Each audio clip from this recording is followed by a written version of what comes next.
বৃত্তটা এঁকে নিলাম, তারপর কতটুকু বাইরে আসবে সেটা বোঝার জন্য আমি বৃত্তটাও এঁকে নিলাম। বৃত্তটাই কতটা বের আছে, এই যে এটা। যদি এই বৃত্তটা না থাকে তখন তো এরকম থাকবে নাকি, ডিম্বাকৃতিটা, তাই না? এই দেখেন বৃত্তটা কতটা নিচ বরাবর। হ্যাঁ,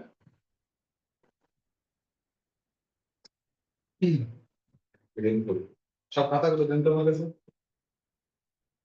এপাশে দেন আপনি।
এরকম আপনার বৃত্ত দিতে শেখেন না?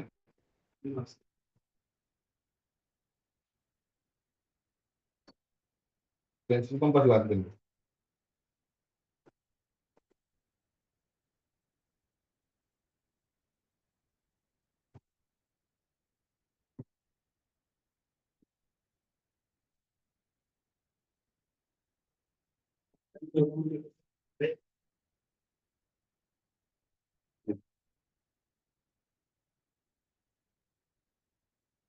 এরকম আছে তো, হয়েছে সবার কাছে?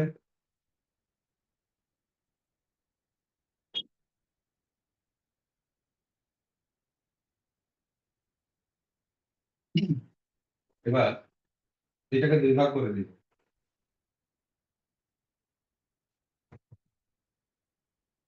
আলতো করে লাইন টানবেন, ঠিক আছে? এটা মানে বোঝার সুবিধার্থে যে দুই ভাগ করলে কেমন হবে।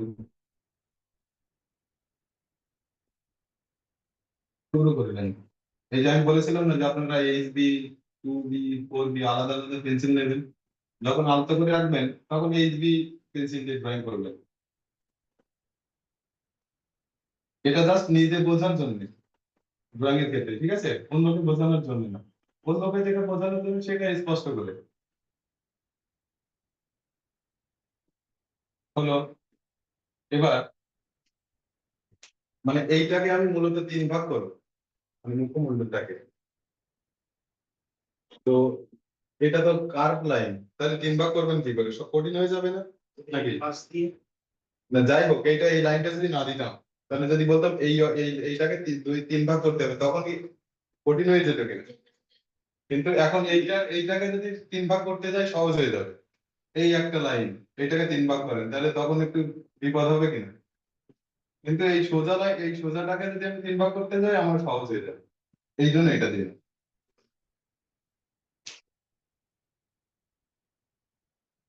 তুই এত মুখ আঁকতে এত নিয়ম। হ্যাঁ।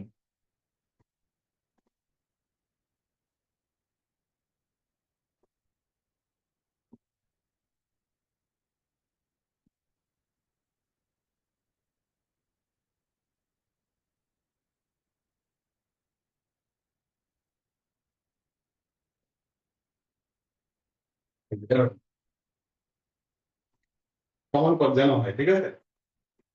দেখেন আমরা পেজটা যদি এইভাবে দেখি, আমি এখন এরকম আঁকার চেষ্টা করছি। যদি এই অংশ বড় হয়, নিচে ছোট হয়, তার মানে পেজটা এরকম হয়ে যাবে। তার মানে এটা এগিয়ে আসছে, এটা পিছিয়ে যাচ্ছে, এই কারণে এটা ছোট হয়ে যাচ্ছে। যদি নিচের অংশটা বড় হয়, তখন পেজটা মনে হবে এরকম। ঠিক আছে, এটা পার্সপেক্টিভের জন্য।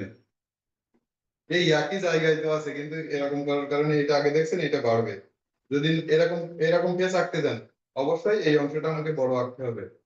সেটা কেন? পার্সপেক্টিভের কারণে। তাহলে একটা ছবি দেখে এখন আপনাদের বিশ্লেষণ করতে সহজ হবে কি, যে এইখানে এরকম কেন, একটা ঘর এরকম কেন হয়েছে, এখানে একটা মানুষ এরকম কেন হয়েছে। কম্পোজিশন, পার্সপেক্টিভ, আলো ছায়া, এগুলো ঠিক রাখতে হবে ড্রয়িং এগুলো। তো এই অংশের মধ্যে, এই অংশের মধ্যে আমার থাকবে চোখ, নাক, এই অংশের মধ্যে। আর এখানে ভুরু, কপাল আর চুলের অংশ। এখানে থাকবে ঠোঁট, থুতনির অংশ নিচের অংশে। ঠিক আছে, এইভাবে এঁকে নিব। তাহলে ওই যে আমি বলেছিলাম যে ঠিকঠাক মতো জায়গায় বসাতে হবে, দেখেন এখন ঘর কেটে নিয়েছি, এক এক ঘরে এক এক রকম কিছু বসিয়ে দেবো। এটা ছাড়াও আঁকা সম্ভব, কিন্তু এক পথে যখন আপনি বারবার হাঁটতে থাকবেন, তখন আর আপনার ডিরেকশন লাগবে না। এই জন্য প্রথমে ডিরেকশন অনুযায়ী।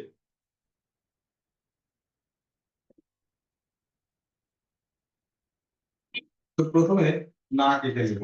আগে কেন চোখ আঁকবো না? দেখা যাচ্ছে দুইটা চোখ আঁকলাম, নাক হয়তো কোনো দিকে এগিয়ে গেল, হয় বাম দিকে নাহলে ডান দিকে। এই কারণে আগে সেন্টার থেকে শুরু করবো। সমান দূরত্বে বাম পাশে একটা চোখ এঁকে নিব, সমান দূরত্বে ডান পাশে চোখ এঁকে নিব। ঠিক আছে, এই জন্য আমাকে আগে নাক আঁকতে হবে। এবার কিন্তু শর্টকাট নিয়মে যাব, কারণ অতটা বড় না, এখন একটু ছোট হয়ে এসছে।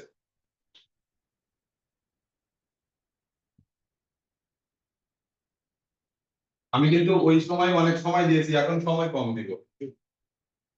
এখন অত সময় দেওয়া লাগবে আর, বলুন।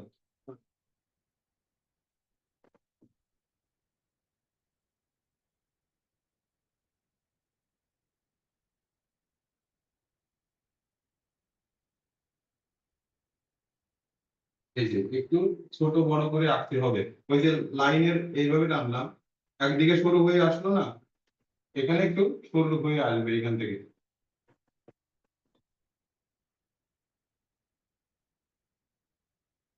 আবার দেখাবো, আর একবার দেখাবো, এটাকে আরো একবার দেখাবো, লাগবে না। এবার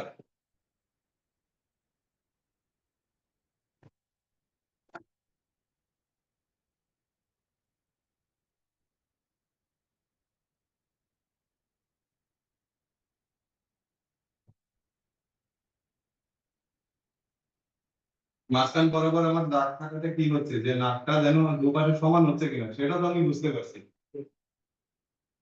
কিন্তু বারবার যখন আঁকতে থাকবো, তখন আমি ওই ওই যে দাগটা আমার মাথায় কল্পনায় থাকবে, মনে কল্পনায় থাকবে তখন। কি কঠিন মনে হচ্ছে কি? একটু কঠিন মনে হচ্ছে। এই দেখেন আপনার এই অংশটা একটু বড় হয়ে গেছে, এটা একদিন হইলে এটা ছোট হয়েছে। জমি ভাগাভাগির সময় দেখা যাচ্ছে বড় ভাগ ভাই নিয়ে নেবে, আমি তো মানবো, মানে 1% এদিক ওদিক হলে হবে না।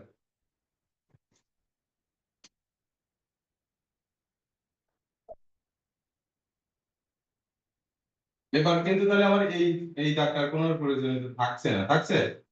কিন্তু আমার এই দাগটা যদি না থাকতো, তাহলে আমি কি করে বুঝতাম যে আমাকে এইখানে নাকটা বসাতে হবে? জানতাম না। এই দাগটা যদি না দিয়ে নিতাম, জানতাম না কিন্তু।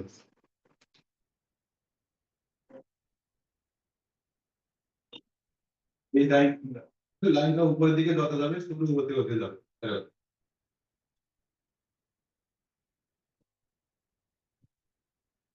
এবার চোখটা যেখানে আঁকবো, দেখেন এইখান থেকে বাঁক নেওয়া শুরু হয়েছে, এই লাইনটা যখন টেনেছি এইখান থেকে বাঁক নেওয়া শুরু হয়েছে, এইদিকে চলে গেছে ডান দিকে, এখান থেকে বাঁ দিকে, তাই না? এখান থেকে, তার মানে এইখানে যতটুকু গ্যাপ আছে আমার, এইখান থেকে নিচে এই বরাবর একটা বিন্দু দিয়ে নিব। মানে ওই দূরত্ব থেকে চোখের কর্নারটা শুরু হবে, চোখের কোণাটা। ঠিক আছে,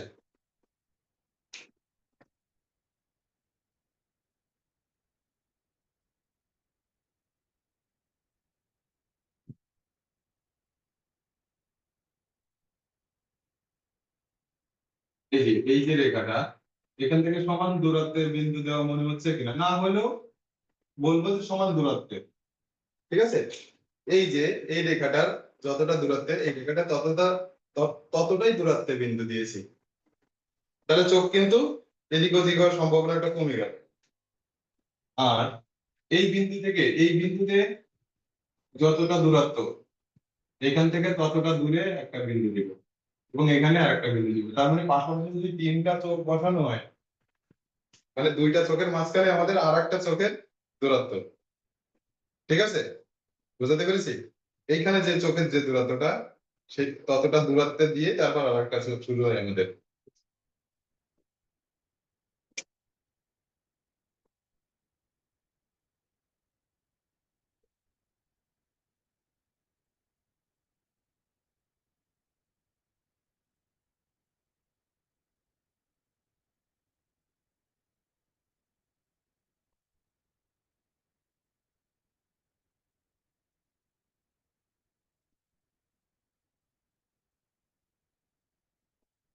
বোঝার সুবিধার্থে পাশে একটা এগিয়ে গেলাম।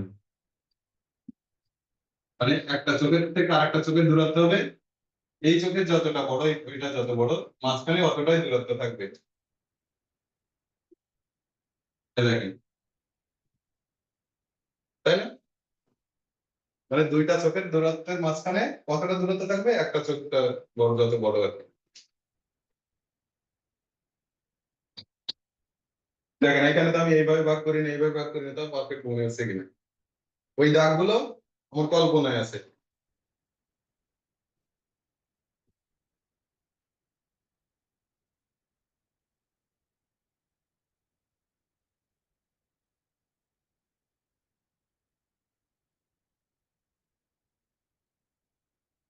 আমি জাস্ট এইভাবেও দেখাতে পারতাম, কিন্তু এইভাবে দেখালে আপনি সঠিক নিয়মটা জানবেন।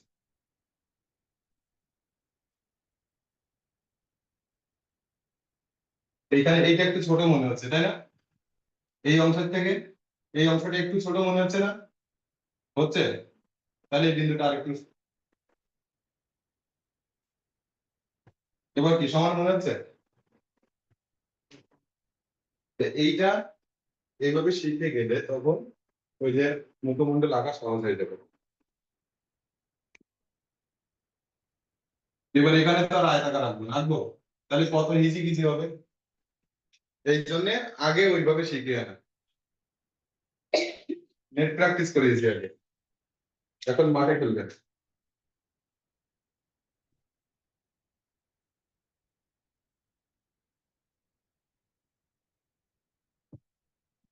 অন্তত চোখের পাতাটা আগে চোখের পাতা, এটা একটু বেশি কাছাকাছি হয়ে গেছে, তাই না? এটা এই রেখার পাশাপাশি হয়ে গেছে না বেশি, এটা থেকে এই দূরত্বটা।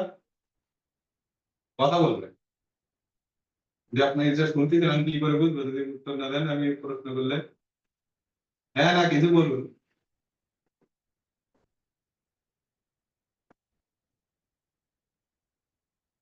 হয়েছে এরকম দেওয়া? হ্যাঁ, একটু আঁকা বাঁকা হবে, কিন্তু আমি যেটা মুখে বলছি সেটা তো করার চেষ্টা করতে হবে, তাই না? মুখে যেটা বলবো সেটা হয়তো করতে নাও পারি, কিন্তু ততটা করার চেষ্টা করতে হবে আমাদের।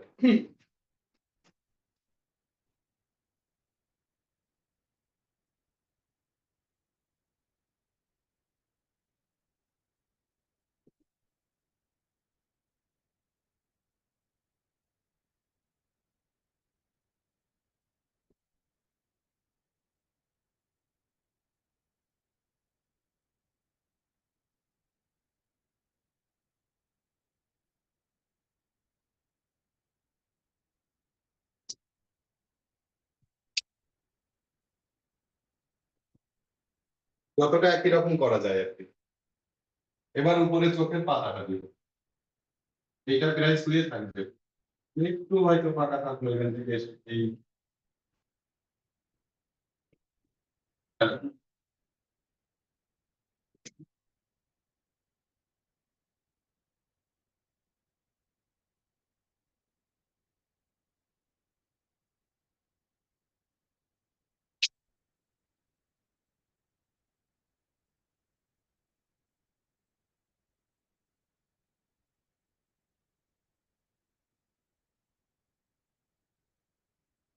হচ্ছে সবার।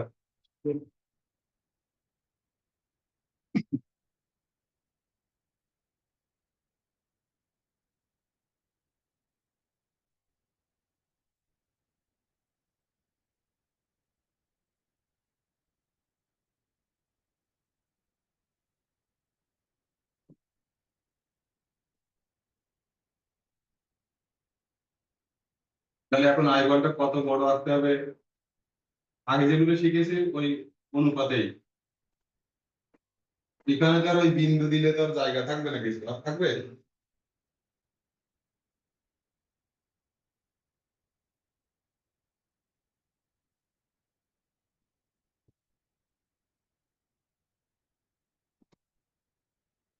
দেখেন চোখের ভিতরে একটু হালকা লাইট দেওয়াতে আর জীবন্ত মনে হবে চোখ।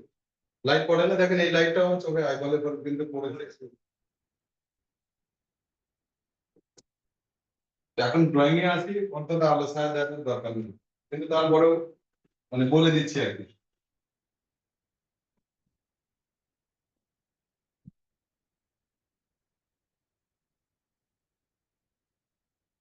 ঠিক আছে, ওই আলোটা ধরা দেয়, চোখটা জীবন্ত মনে হচ্ছে কিনা আগের থেকে? ওই জাস্ট একটু ফাঁকা রেখেছি। একদম মনে হচ্ছে না আমার দিকে তাকিয়ে আছে। আমি তো দেখছি আমার দিকে তাকিয়ে আছে। আমার দিকে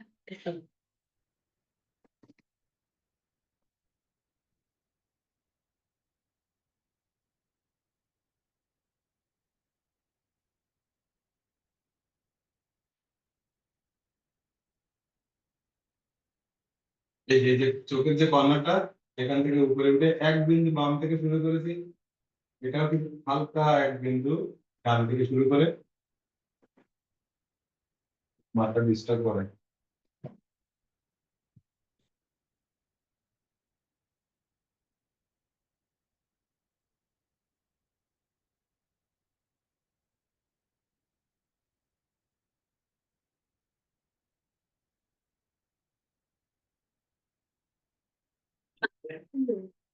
ঠিক আছে, শোন না,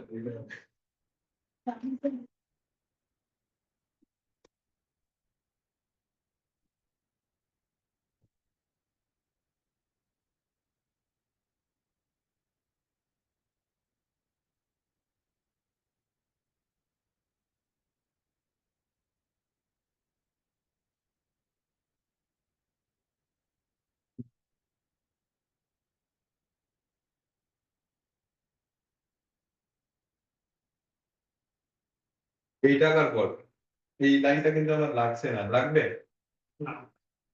কিন্তু এইভাবে যদি আমি আঁকতে থাকি, একটা সময় কিন্তু ওই দাগটা কিন্তু আমার কল্পনায় থাকবে, আমি কতটুকু উপরে আঁকবো পুরোটা, কতটুকু আইবল আঁকবো, বারবার আঁকতে থাকলে মুখস্থ হয়ে যাবে।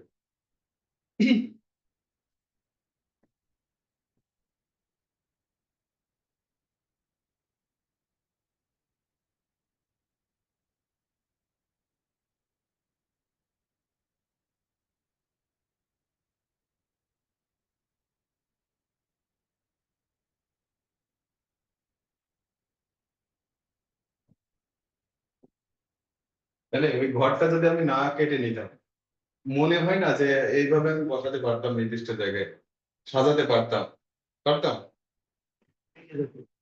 এই যে পুরো বিল্ডিংটা যদি এরকম ছোট ছোট রুমে যদি না সাজানো থাকতো, তাহলে এই বেঞ্চ গুলো কিন্তু এইভাবে সাজানো যেত না, এখানে এলোমেলো হয়ে যেত।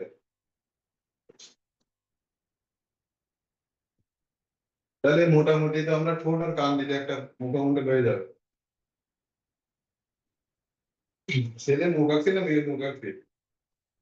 কপালে শেপ দিলে বুঝে যাবে। এবার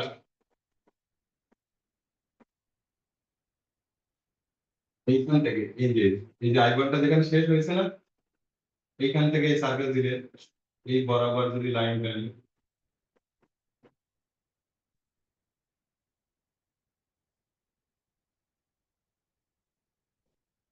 কিন্তু কাটছে না এরকম, হ্যাঁ। মানে আমাদের এই যে ঠোঁটের এই কর্নারটা এইভাবে যদি ধরা হয়, এই যে আইবলটা শেষ, ওখান থেকে ধরলে এই পর্যন্ত আসবে, ওর বাইরে যাবে না, এই ঠোঁটের কর্নারটা, এই যে ঠোঁটের কর্নারটা বাইরে যাবে না, এই বরাবর আসবে। তাহলে এইটা আমি এইভাবে এই পর্যন্ত রাখলাম। এবার এইখান থেকে যতটুকু উপরে ছিল ততটুকু নিচে একটা লাইন টানবো। মানে যতটা এই লাইনটার যতটা উপরে আঁকা শুরু করেছিলাম ওই লাইনটার ততটা নিচে একটা লাইন টানবো। কতটুকু টানবো? এই যে আইবলটা বরাবর, এই যে আইবলটা এইখান থেকে বরাবর, এই এখান থেকে এই, তারপর ওই অংশটুকু।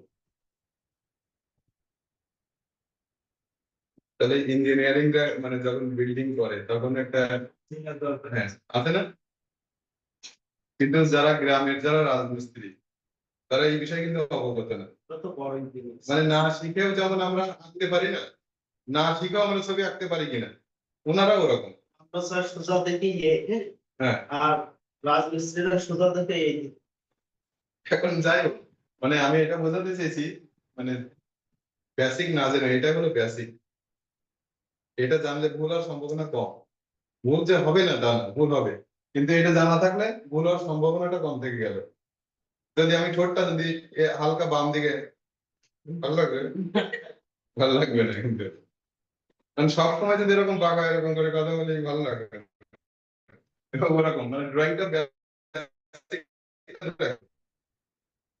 আমিও কি মার্কার বের করে নিয়ে আসলাম ডাক করেন তারপর কাজও কাম খুব ও আচ্ছা ওই দিক দিয়ে। ये কথা বলছে স্যার। তবে তবে এখন গভর্নমেন্ট বয়েজ গভর্নমেন্ট ওইখানে তো প্রতিবন্ধী কোটায় অনেক স্যারেরা চাকরি করে। মেয়েদের থেকে প্রতিবন্ধী কোটা বেশি বেশি। যারা দেখা যাচ্ছে জন্মগত প্রতিবন্ধী তাদের এই সুযোগটা থেকে এখন যারা দেখা যাচ্ছে অ্যাক্সিডেন্ট করে প্রতিবন্ধী হয়ে যাচ্ছে না, সেই কোটাটা আরো বেশি কার্যকর হচ্ছে। হ্যাঁ এবার ওই একই ভাবে এখান থেকে বিয়ের মধ্যে দিয়ে যে দোনো থেকে নিতে হবে এই,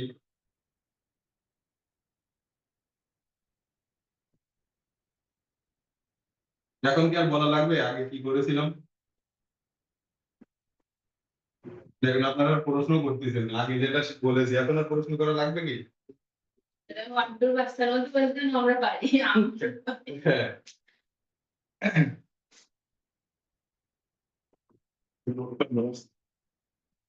এবার দেখেন আমি এখানে ওই চোখের আইডিয়াতে আমি এর নিচের ঠোঁটটা দিয়ে দিচ্ছি, আগে বলেছি বলে আমি এটা এখন আর করবো না।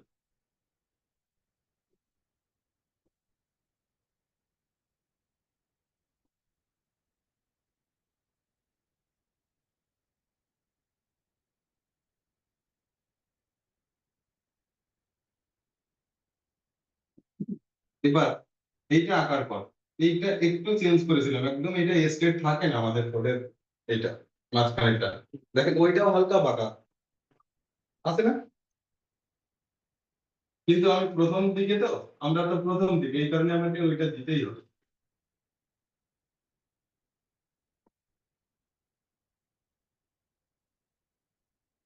এবার দেখেন তাই না, এবার এবার আমার দেখেন এইগুলোর আর কোনো দরকার নেই, দিলাম।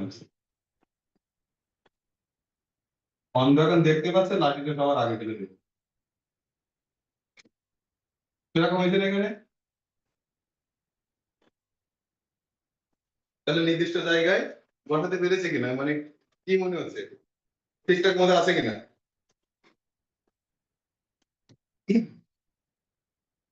তাহলে এই ডিম্বাকৃতির মধ্যে ওই ঘরগুলো যদি আমি কেটে নিয়ে নিতাম এইরকম লম্বা লম্বি ভাবে, মানে ভার্টিক্যাল ভাবে যদি লাইন টেনে নিয়ে নিতাম, হরিজন্টাল ভাবে দুইটা লাইন টেনে নিয়ে নিতাম, মনে হয় না আমি এইভাবে বসাতে পারতাম।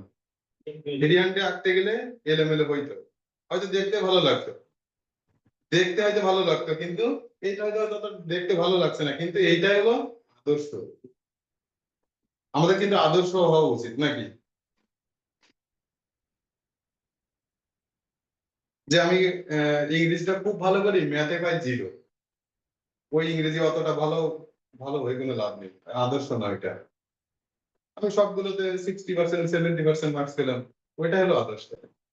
কিন্তু একটাতে 100-তে 100, একটাই ডাবল 0, ওরকম হওয়া যাবে না, আমাদেরকে আদর্শ হতে হবে সেরকম। এটা হলো আদর্শ কোড, এটা এখন কারোর না কারোর সঙ্গে মিলে গেছে 700 কোটি লোকের মধ্যে, ঘনকের সঙ্গে অবশ্যই মিলেছে। এখন ওইটা হালকা একটু চেঞ্জ হবে, চোখ নাক ঠোঁট কারো না কারোর মতো হয়ে যাবে আমাদেরকে।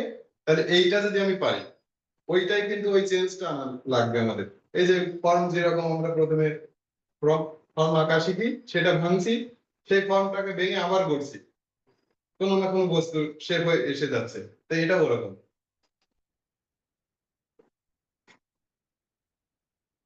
এবার এর মধ্যে একটু কাজ আছে, মানে আমাদের মুখটা একদম এরকম চাঁদের মতো হয় না, হয় মানে আমাদের স্কালটা, মাথার খুলিটা যেমন, মাথার খুলিটা কিন্তু গোল আকৃতি না।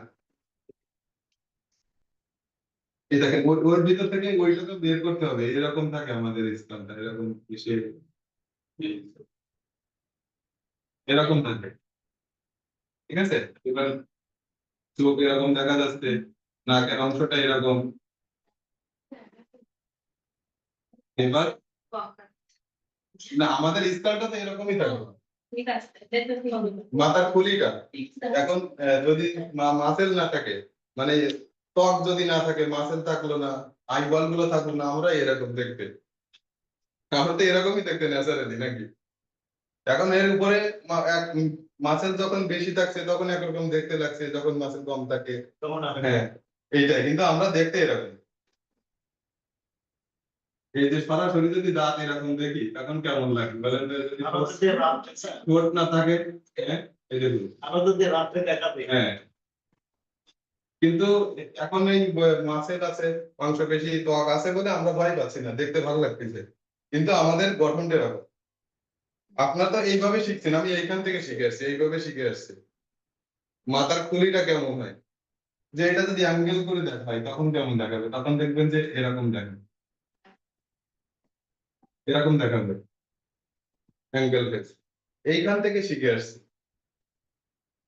একদম ভেতর থেকে। কোনো কিছু যদি আমরা ঘটনা বলতে যাই, বলে না অত গভীরে যাওয়ার দরকার নেই, তো সবকিছুর একটা গভীরতা আছে, এই ভেতর থেকে জানতে হবে, গভীর থেকে জানতে হবে, তাহলে তো সহজ হবে নাকি।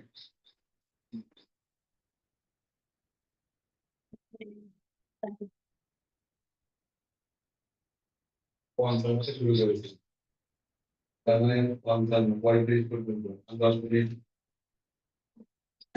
আজকে মুখমন্ডলে হয়তো আটকে যাবো, আর হয়তো হাত পা পর্যন্ত যেতে পারবো না। না, সময় নিয়ে শেখাই, মানে যতটুকু শিখুন ভালো করে শিখুন, মানে পেট ভরে ডাল ভাত না খেয়ে 2 টুকরো মাংস খান, এনার্জি তো ঠিক মতো পাচ্ছেন নাকি। অত পেট ভরে না খেলে তো চলবে, আপনার পেট ভরে ডাল ভাত খাওয়ানো হলো, কিন্তু যদি 2 পিস মাংস খাওয়ানো হতো, আপনার কিন্তু কোনো ইয়ে ছিল না, কোনো সুযোগ দেবে না। তো যেটুকু শিখবেন ভালো করে শিখবেন। তো এইখান থেকে একটু কমিয়ে নিয়ে আসবো, এখান থেকে।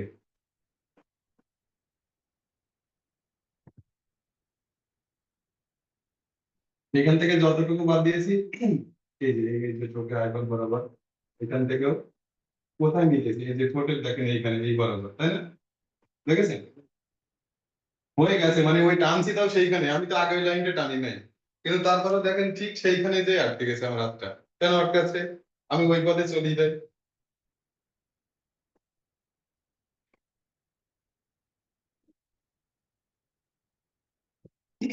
এভাবে।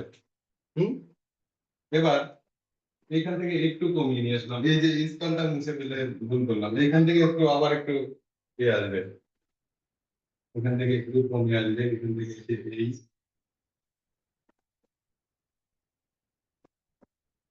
বেশি পাকা হয়ে গেল।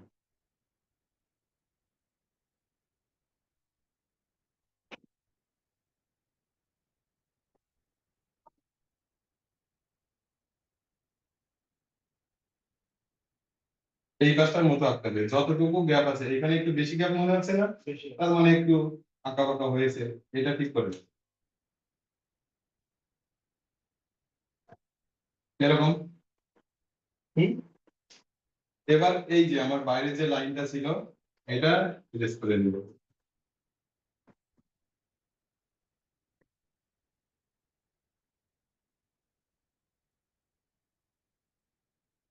তখন মনে হচ্ছে যে চার বেলায় এখন অ্যাডভান্স করতে এসে কি বিপদে পড়ে গেলাম।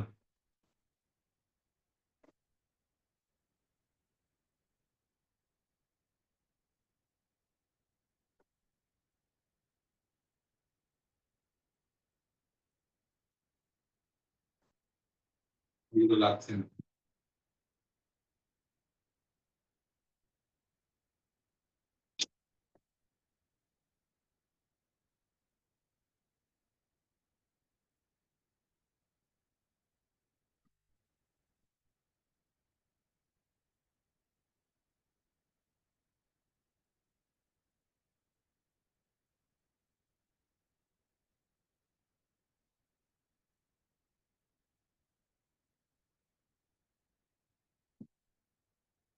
এভাবে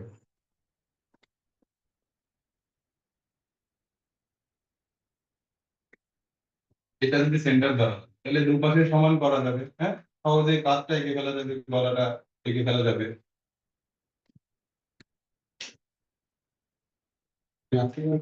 তো আপনার সে হয়ে আছে এরকম, ঠিক আছে, এখান থেকে একটু কমিয়ে আনতে হবে।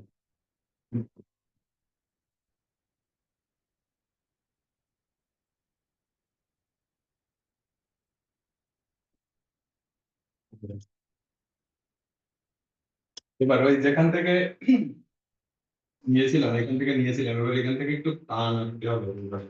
যদি কানটা একটু অ্যাঙ্গেল থেকে দেখায়, মানে যেটা আঁকা দেখেছিলাম ওটা পুরোপুরি এক পাশ থেকে, কিন্তু এইখান থেকে দেখছি তো সামনে সামনে থেকে, সামনে থেকে দেখছি না, তখন একটু কম দেখায়। জাস্ট এক লাইনেই শিখবো এটা।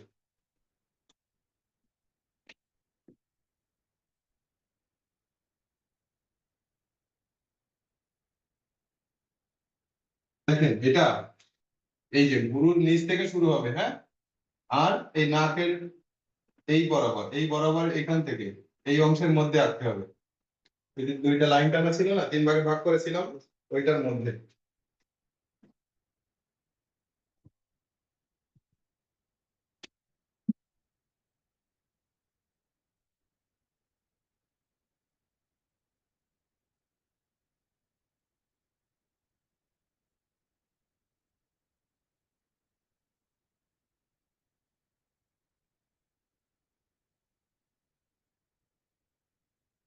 এখন এই যেটা আছে এটা তো মাথার খুলি পর্যন্ত, চুলের অংশ দেওয়া নেই, সেই জন্য এরকম একটু অর্থোপেডিক লাগছে। এর উপরে চুলের অংশ একে একটু বাড়িয়ে দিব।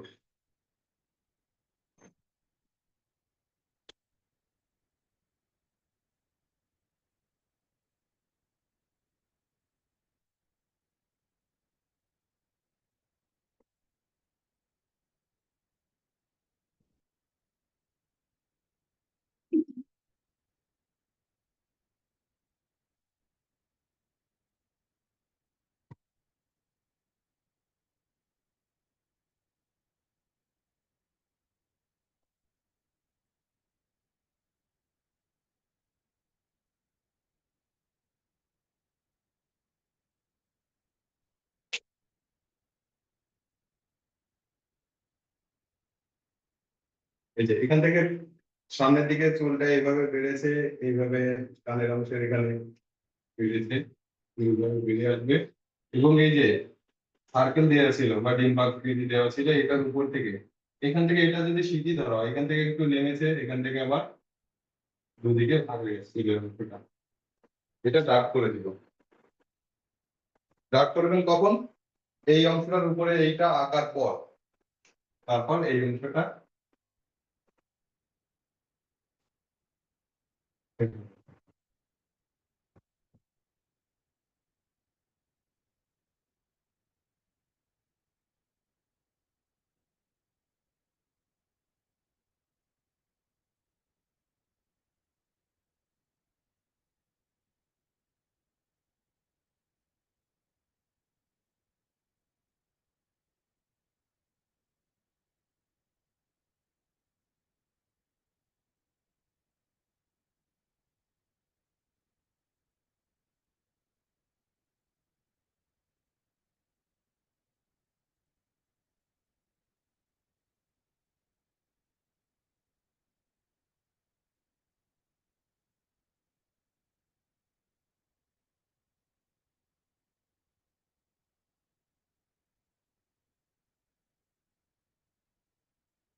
দেখেন কানের অংশটা আমি যেভাবে টেনেছি এইভাবে এসে লাস্ট এরকম এইটুকু আছে, তারপরে এরকম লাইন টেনেছি, লাস্ট এরকম করে দিয়েছি, এরকম যত শর্টে আঁকা যায় আর কি।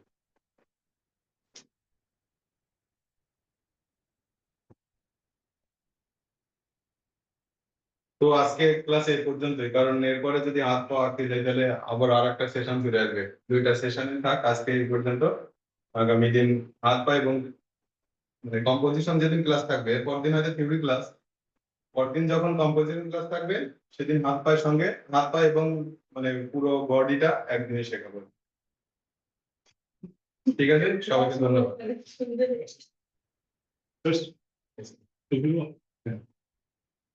তাহলে হাত পা শুরু